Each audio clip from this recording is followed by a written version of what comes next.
Good morning, class 7. In the last video, we have discussed in detail the heating effect of electric current. Today, we will be discussing more about the safety devices and the accidental problems due to which there are the reasons, there are the consequences of accidents or mishappenings due to electric current. So basically what happens, initially क्या होता है कि हम बहुत सारी चीजों में carelessness कर देते हैं क्योंकि हम उनके सेफ्टी मेजर्स के बारे में जानते नहीं है या we are not that much aware about the problems या consequences that may happen due to that problem. So electric current के क्या प्रॉब्लम्स हो सकते हैं या इलेक्ट्रिक करंट को हम किस तरीके से उनकी मिस हैंडलिंग करते हैं या वहां पर क्या प्रॉब्लम्स हमारी आती हैं जिसकी वजह से ये सारी प्रॉब्लम्स अराइज होती हैं. बेसिकली कई बार क्या होता है हमें एट अ टाइम एक ही सॉकेट हमारे पास अवेलेबल है और एक ही सॉकेट अवेलेबल होने की वजह से हमें बहुत सारे appliances at a time run करने हैं. उस सॉकेट की इतनी कैपेबिलिटी नहीं है कि वो उस पर्टिकुलर सॉकेट में 5 या 6 अप्लायंसेस को कनेक्ट करके रन कर सके. लेकिन हमें क्या है, हमारे पास जल्दी है हमें या फिर हमें कोई प्रॉब्लम है, हम किसी भी थोड़ी हरी में है और जिसकी वजह से हम ये डिसीजन ले लेते हैं. उस टाइम पर क्या होता है, उस टाइम पर फिर प्रॉब्लम जो है वो बहुत बड़ी हो जाती है. कैसे बड़ी हो जाती है कि वो प्रॉब्लम फिर इस तरीके से बड़ी हो जाती है कि हम वो इलेक्ट्रिकल अप्लायंसेस को शॉर्ट सर्किट करा देते हैं या वो फ्यूज हो जाता है, खराब हो जाता है. आपने भी कई बार देखा होगा आपके घरों में जो इलेक्ट्रिकल अप्लायंसेस होते हैं वो इलेक्ट्रिकल अप्लायंसेस वर्क करना बंद कर देते हैं क्योंकि या तो उसमें ज्यादा उसकी पावर रेटिंग से ज्यादा अमाउंट ऑफ करंट जो है वो हम फ्लो करा रहे हैं या उसको सप्लाई कर रहे हैं या फिर हमने बहुत ज्यादा उसके साथ ओवरलोडिंग कर दी. जैसे अगर हम अपने नॉर्मल ह्यूमन बीइंग की भी बात कर रहे हैं, आपको बोला जा रहा है कि बेटा आप एक दिन में 4 लोगों के बराबर काम कर लो, तो ऐसा हो सकता है कि एक बार आप कर लें, दूसरी बार भी आप कर लें, पर कभी ना कभी तो आपका भी वो पोटेंशियल या वो लेवल रीच होगा जहां पर आप उस लेवल का या उस अमाउंट का वर्क नहीं कर पाएंगे. सेम चीज हमारे इलेक्ट्रिकल अप्लायंसेस के साथ भी होती है. तो ओवरलोडिंग और यहाँ पर हमारे पास 2 एक्सीडेंटल प्रॉब्लम्स हम डिस्कस कर रहे हैं, that is short circuit and another one is overloading. तो ओवरलोडिंग तो यही चीज हो गई कि किसी का पोटेंशियल जितना है उस पोटेंशियल से ज्यादा हमने उससे काम ले लिया या उसकी जितनी एफिशिएंसी थी उस एफिशिएंसी से ज्यादा हमने अप्लायंसेस उसके थ्रू कनेक्ट करके रन कराने की कोशिश की, दैट इज ओवरलोडिंग. यानी कि एक ही प्लग में मैं मल्टी प्लग इन सॉकेट करूं, मल्टी सॉकेट प्लग इन करूं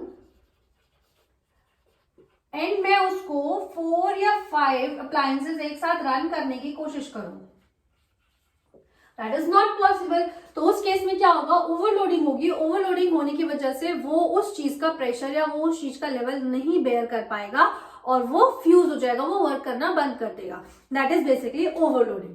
coming up to short circuit. Short circuit क्या है? शॉर्ट सर्किट इज बेसिकली, अगर हम बात करें किसी भी इलेक्ट्रिकल अप्लायंस की, तो आपने इलेक्ट्रिकल अप्लायंसेस में कलरफुल वायर्स देखे होंगे. कुछ वायर्स रेड कलर के होते हैं, कुछ ग्रीन कलर के होते हैं, कुछ ब्लैक कलर के होते हैं. तो वो कलर्स जो है, इंसुलेटिंग जो उसकी कवरिंग होती है उसका ऐसा नहीं है कि किसी का भी मन किया, मेरा मन किया मैंने येलो बना दिया, मेरा मन किया मैंने ग्रीन बना दिया, रेड बना दिया. No, it has got a meaning, it has got a scientific meaning, logic as well.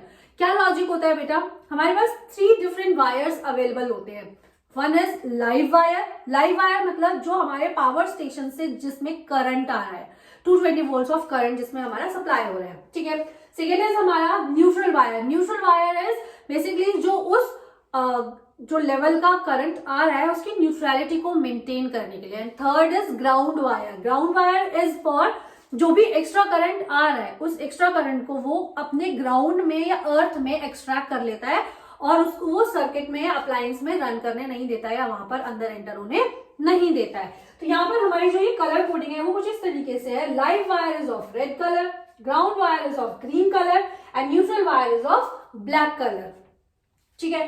तो ये इन दोनों में से ग्राउंड वायर का हमारा कोई यूज नहीं है, कोई कंसेप्ट नहीं है. ग्राउंड वायर अपने आप खुद काम करता है, उसकी फंक्शनिंग सेल्फ फंक्शनिंग होती है. बट कई बार ऐसा होता है जो करंट थे उनमें ज्यादा अमाउंट जो वायर्स थे उनमें ज्यादा अमाउंट ऑफ करंट फ्लो हुआ और ज्यादा अमाउंट के करंट फ्लो होने की वजह से जो उनकी इंसुलेटिंग कवरिंग होती है वो मेल्ट हो जाती है. अब जब वो मेल्ट हुई तो मेटालिक पार्ट ऑफ वायर्स जो था वो कॉन्टैक्ट में आया.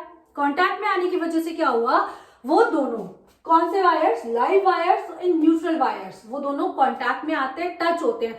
जब वो टच हो जाते हैं तो वो सर्किट एक शॉर्ट सर्किट बन जाता है, उस सर्किट में, उस पर्टिकुलर एरिया में करंट फ्लो होना बंद हो जाता है। यानी कि when neutral wire and live wire come in contact with each other, the current immediately stops flowing in that circuit. That is the condition of short circuit. उस case में फिर हमारा कोई भी इलेक्ट्रिकल अप्लायंसेस या कोई भी डिवाइस उस पर्टिकुलर सर्किट में वर्क करना बंद कर देता है। तो किस तरीके से हमारी ये जो एक्सीडेंटल प्रॉब्लम्स हम यहाँ डील कर रहे हैं उनको हम कैसे सेफली या सेफ्टी मेजर्स लेके या प्रिकॉशंस लेके हम उसको प्रिवेंट कर सकते हैं, रोक सकते हैं, that we are going to discuss through safety devices. What are safety devices? Basically कोई भी चीज जो हम अपनी प्रोटेक्शन के लिए यूज कर रहे हैं, अपने आप को बचाने के लिए यूज कर रहे हैं, that is called our safety devices. तो हम जब इलेक्ट्रिकल अप्लायंसेस में सेफ्टी मेजर्स की या सेफ्टी डिवाइसेस की बात कर रहे हैं तो वहां पर हमारे पास 3 different types of safety devices available होते हैं। सपोज यहाँ पर जो शॉर्ट सर्किट हुआ, लाइव वायर और न्यूट्रल वायर एक दूसरे के साथ हाई करंट फ्लो होने की वजह से मीटअप कर गए या मैचअप हो गए और वहां पर शॉर्ट सर्किट की कंडीशन अराइज हो गई। उसको आप कैसे रोक सकते थे? उसको आप इनिशियल कंडीशन में जहां से जो हमारे घर में मेन पावर सप्लाई आती है वहीं पर अगर रोक देते, मेन सप्लाई में ही उस पावर सप्लाई को अंदर नहीं आने देता या ह्यूज अमाउंट ऑफ करंट को फ्लो नहीं होने देते घर के सर्किटरी में, तो वो वहीं पर रोक दी जाती। That is our safety device. तो हमारी ये जो तीनों चीजें हैं, MCB, fuse and cartridges fuse, they does the same thing, यही काम करते हैं। सबसे पहले अगर हम बात करें एक इलेक्ट्रिकल फ्यूज की, इलेक्ट्रिकल फ्यूज क्या होता है? इलेक्ट्रिकल फ्यूज में आप सपोज कीजिए आपके पास, आपने बचपन में वो गेम खेला होगा बेटा जिसमें आपको ऐसे एक कार्ड्स होते हैं, उसमें इस तरीके के कुछ पीसेस होते हैं, तो आपको ढूंढ ढूंढ कर ये पता करना होता है कि कौन सा पीस किस पीस के अंदर फिक्स होगा। इसी तरीके का हमारा कुछ एक इलेक्ट्रिकल फ्यूज होता है जिसमें वो एक ऐसे मटेरियल से बना होता है, like semi solid. Semi solid मतलब थोड़ा वो कांच का होता है और थोड़ा वो सॉलिड मटेरियल होता है। तो जो मटेरियल यूज होता है वो पोर्सिलेन मटेरियल यूज होता है यहाँ पर, जो फ्यूज को बनाने के लिए यूज होता है। कई बार हम इसमें बेकेलाइट भी यूज कर लेते हैं, बेकेलाइट के भी फ्यूज हमारे पास अवेलेबल होते हैं। तो इसी तरीके से जैसे यहाँ पर आपके ये जो टॉयज है या ये जो गेम्स है आपको दिख रहे हैं, सेम वे से यहाँ पर भी इसकी भी इसी तरीके की ग्रिपिंग होती है। एक इसमें केसिंग होती है, केसिंग जो उसको लगाने के लिए यूज होती है फ्यूज को, और एक इसमें ग्रिप होती है। ग्रिप इज जहां पर हमारा जो फ्यूज है वो फ्यूज लगा होता है। अब इसकी वर्किंग क्या होती है? इस ग्रिप में एक वायर होता है, एक मेटालिक वायर जो कनेक्टेड होता है। उस मेटालिक वायर का जो मेल्टिंग पॉइंट होता है बेटा वो बहुत लो होता है, बहुत लो एज इन जिसमें अराउंड 220 वोल्ट से ज्यादा अमाउंट ऑफ करंट अगर फ्लो होगा तो वो इमीडिएटली उस वायर को बर्न कर देगा या मेल्ट कर देगा। ये पूरा का पूरा फ्यूज हमारे हाउसरी सर्किट्स जो होते हैं उनको कंप्लीट करने के लिए यूज होता है। अब जब huge amount of current flow होगा, huge amount of current will flow, what will happen, ये जो हमारा फ्यूज का वायर यहाँ पर आपको दिख रहा है दैट विल मेल्ट।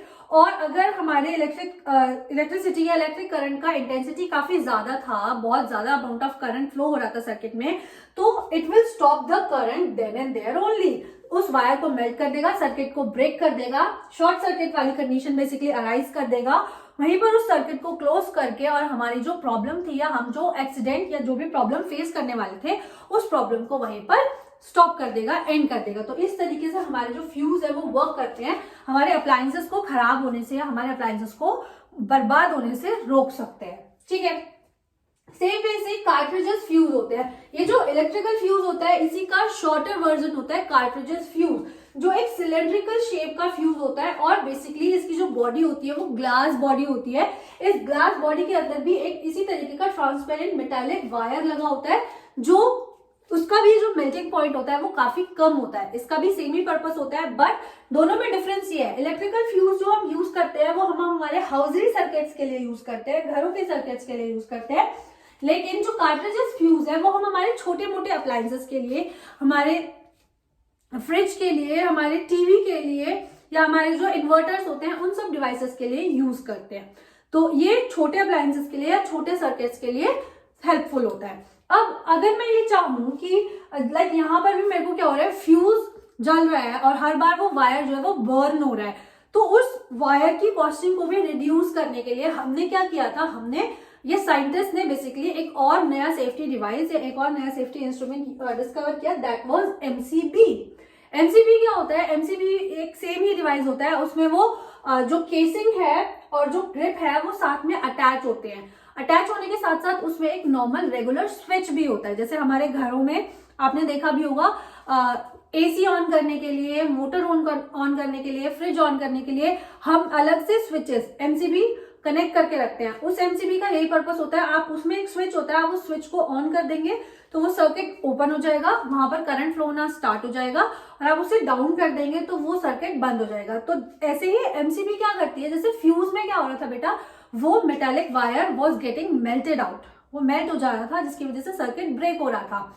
एमसीबीज जैसे ही high amount of current flow होता है तो वो ऑटोमेटिकली ट्रिप हो जाती है। ट्रिप मतलब अगर उनके अंदर एक फिक्स अमाउंट ऑफ करंट डाल के रखा होता है कि इससे ज्यादा करंट अगर फ्लो होगा तो आप अपने आप को खुद ही शट ऑफ कर लेंगे, या उससे ज्यादा अमाउंट ऑफ करंट आप अपने अंदर से अपने थ्रू फ्लो होने नहीं देंगे। ठीक है, तो एमसीबीज में क्या होता है, सपोज कीजिए अगर हमारे पास 220 to 240 वोल्ट करंट आ रहा है और 240 से ज्यादा सपोज कीजिए ये 300 या 350 पहुंच गया, तो ये क्या करेगी, ये ट्रिप कर जाएगी। ट्रिप मतलब ये ऑन स्टेट से ऑफ स्टेट में आ जाएगी और सर्किट को वहीं पर ब्रेक कर देगी, जिसकी वजह से हमारे घर में जितने भी और इलेक्ट्रिकल अप्लायंसेस होंगे वो अप्लायंसेस डिस्ट्रॉय होने से या वो अप्लायंसेस खराब होने से बच जाएंगे। तो दिस वाज ऑल अबाउट हमारे जितने भी सेफ्टी डिवाइसेस होते हैं, हमारे जो सर्किट्स के सेफ्टी मेजर्स हमें लेने चाहिए वो सब होते हैं। लास्ट टॉपिक इस चैप्टर का जो हम डिस्कस करेंगे that is magnetic effect of electric current, and that we are going to discuss in our last video for this topic.